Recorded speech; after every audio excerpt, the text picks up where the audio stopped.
There is a story in the Old Testament that, if I'm honest with you, I consider to be the most disturbing in the entire Bible and could very well be considered unsuitable for minors. So before watching this video, I want to make sure you know that this video is not suitable for all ages and may well trigger some kind of trauma from your past. The story I'm referring to is found in chapters 19 to 21 of the book of Judges. Many people know chapter 19 but do not read the rest of the story. I believe there are several important lessons that you and I need to learn from such a disturbing story. First, I'll tell you the story as dramatically as possible, and then I'll explore the lessons I think we can learn. Join me in Judges chapter 19. In chapter 19, verse, "In the days when there was no king in Israel, a Levite who lived in a remote part of the mountainous region of Ephraim acquired a woman from Bethlehem in Judah as his concubine." I want you to understand, here is a Levite man living in the northern part of Israel, and he acquires this woman to be his concubine or wife, as you wish to call her, and she is living in the south in Bethlehem. Let's continue the story. She was unfaithful to him and left him for her father's house in Bethlehem. In Bethlehem of Judah, where she stayed for several months, she betrayed him and returned to her father's house in Bethlehem. So the story continues. Essentially, this Levite man wants to reclaim his wife, so he travels from the northern mountainous region of Ephraim to the south in Bethlehem to retrieve this woman and be with her again. He arrives there, and her father is very hospitable. Several times the guy says, "Hey, I have to leave. Give me my wife so I can return home." And the father says, No, stay one more night." He says, "Okay, I'll stay one more night." And this repeats for several days until finally the man says, "Hey, with all due respect, I appreciate your hospitality, but I need to go. I need to return home." So he finally departs back home, and that's when all the tragedy occurs. So, the man is with his concubine traveling from Bethlehem in the south of Israel to the north in Ephraim. They were near Jebus, and the day was almost ending. The servant said to his master, "Please, why don't we stop in this city Jebus and spend the night here?" But his master replied, "No, let's not stop in a foreign city where there are no Israelites. Let's continue to Gibeah." So, his servant said, "Let's try to reach one of those places and spend the night in Gibeah or Ramah." So they continued their journey, and the sun set as they approached Gibeah in Benjamin. Then they went there, and to their surprise, no one was willing to receive them into their homes. Hospitality was a huge thing in Israelite culture. Late at night, an old man appeared in the square and said, "Why are you still here?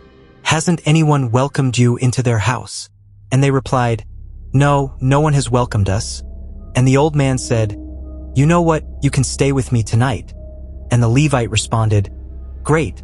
I just want to warn you that we don't need anything from you. We have enough food for our donkeys, for me and my concubine. We just need a place to rest our heads. If you give me a pillow, that's all I need." And the old man said, "No problem, you can stay with me, we're fine." So this Levite man, his servant, and his concubine spend the night at this man's house in Gibeah. And then this happens while they were enjoying themselves. Suddenly wicked men from the city surrounded the house and banged on the door. They said to the owner of the house, the old man, "Bring out the man who came to your house so that we may to have relations with him." Wow, dude, this is where the story takes a turn.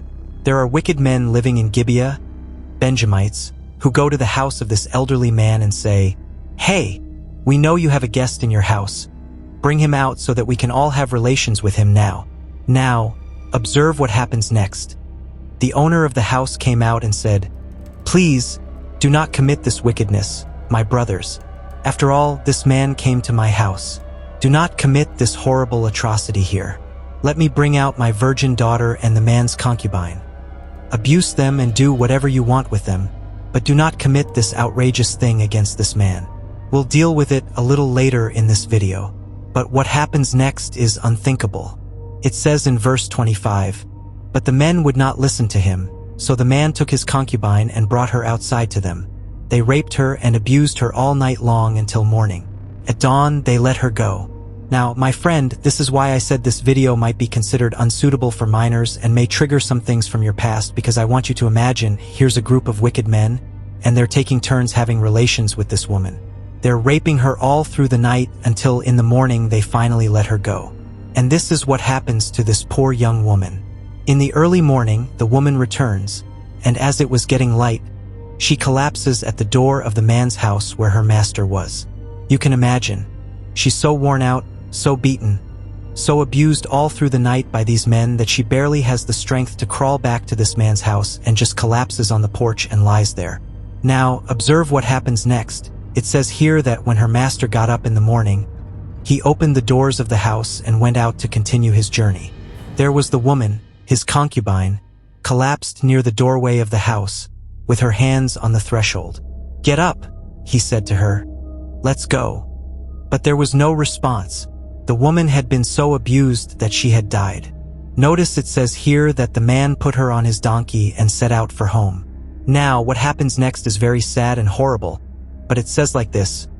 When he went into his house, he took a knife, grabbed his concubine, cut her into 12 pieces, limb by limb, and sent her throughout the territory of Israel.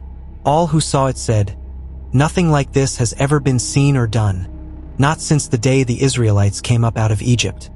Just imagine this, discuss it, and speak up. This man took his concubine home, cut her into 12 pieces, and undoubtedly attached a letter to each piece of her deceased body and sent a different piece of her body to the 12 tribes of Israel with a letter recounting exactly what had been done by his own brothers. One of the 12 tribes of Israel, the tribe of Benjamin, and when these other tribes saw and read what had happened to this woman, they said, "Nothing like this has ever happened throughout our history." Now, there's much more to the story in chapter 21. So I want you to wait, but this is where I want to start looking at some lessons we can learn from this. And the first lesson is this: when there is no accountability in our lives, we have a strong tendency to deviate. Observe chapter 19 of Judges verse 1 that we read earlier, but I'll read it again. "In the days when there was a king in Israel, you and I don't have to be accountable when there is no fear of having to explain ourselves or be responsible for our decisions and actions, my friend. We are more likely to make bad decisions because we think we can make these decisions independently without having to answer to anyone else, and that's exactly what was happening in Israel. There was no king, there was a law, but people weren't respecting the law. It wasn't being enforced, and as a result, what happened? They ended up doing something they probably never imagined they would do. The second mini lesson I want to address is ensuring that we treat every human being as a bearer of the image of God. Here's this man saying, "You know, it would be wrong. But you can do whatever you want with this man. But you can do whatever you want with my daughter and with his concubine." His mindset was that this man's life and virtue were worth more than his own daughter and this man's concubine. We need to make sure, and that's why watching inappropriate sites and such things, we need to make sure not to do that. If you want to stop watching things online that you know you shouldn't be watching, and you know what I'm talking about, I want you to see every girl you're looking at as a bearer of God's image, as someone's daughter. Imagine if you would like someone to look at your daughter doing the things you're seeing on the screen. But here's the third thing I want to highlight in this video. The more you and I drift away from God, the more vulnerable we become to doing things we never thought we would do. You see, when you look at the book of Judges as a whole, what you'll see is a nation of people who have slowly drifted away from God. They have slowly gone astray.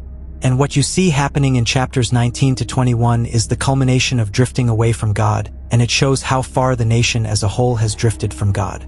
And my friend, you and I are no different, because if we don't keep a close connection with God, if we drift away from God, if we deviate from God, it's when we, like the Israelites, find ourselves doing things that someone 10 years ago would have tried to tell us we would do, and we would be convinced that we would never do these things.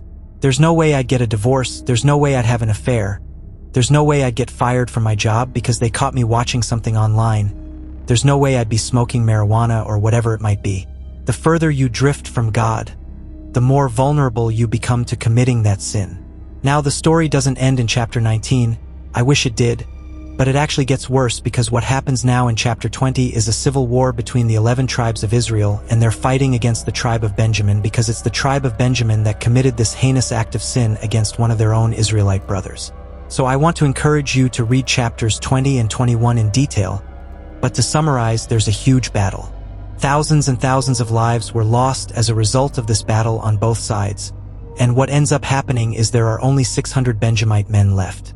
So in chapter 21, the other 11 tribes start feeling sorry or pity for the tribe of Benjamin because basically they're afraid that this tribe of Benjamin is going to be wiped out since there are 600 living men but no Benjaminite women for them to marry and procreate with. Now they have another problem because now they're worried that one of their 12 tribes of Israel is going to be extinguished. Now, this leads to my fourth lesson. Every bad decision we make has consequences that we cannot choose.